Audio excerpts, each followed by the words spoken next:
I know this review is a little bit late, but come on, better late than never.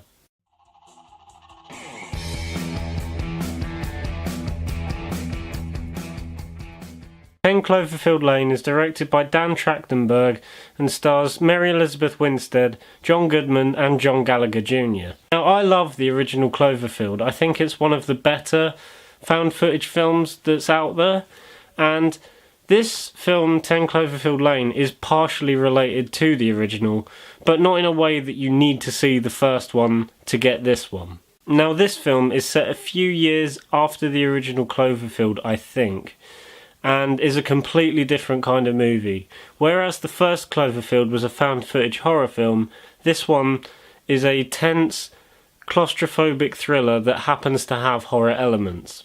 I have to admit, the tension in this film reaches ridiculously high levels, that it gets to the point where the slightest little thing that will happen on screen will catch you off guard, and that's partly due to Dan Trachtenberg's amazing direction.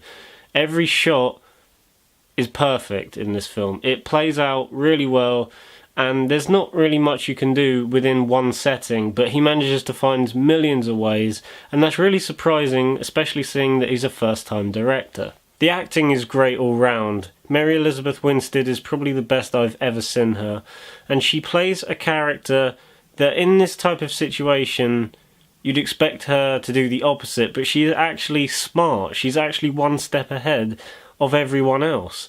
Unlike the typical, oh, I don't know what to do, so I'll just do the opposite of what I'm going to do horror character, she is cleverer and manages to think of ways around things and puzzle stuff together in her head. John Gallagher Jr. is also really good as the other captive, Emmett, but the standout for me has to be John Goodman as the guy who's keeping them captive in the bunker.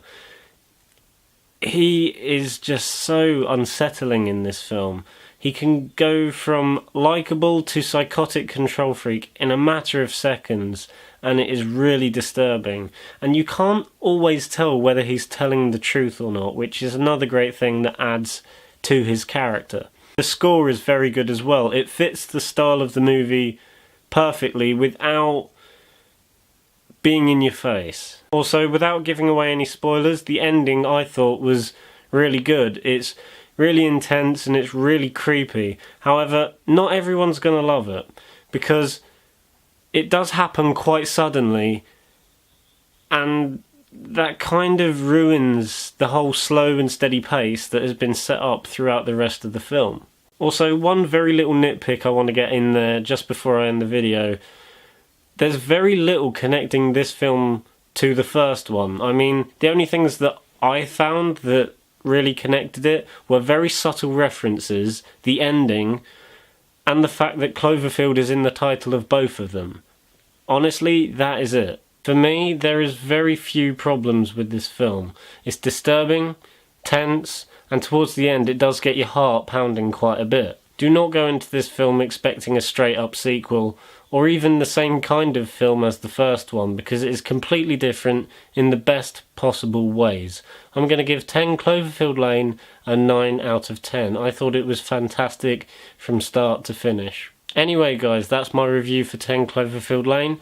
I hope you enjoyed it. Remember to like and subscribe, and I'll see you in the next video. Bye.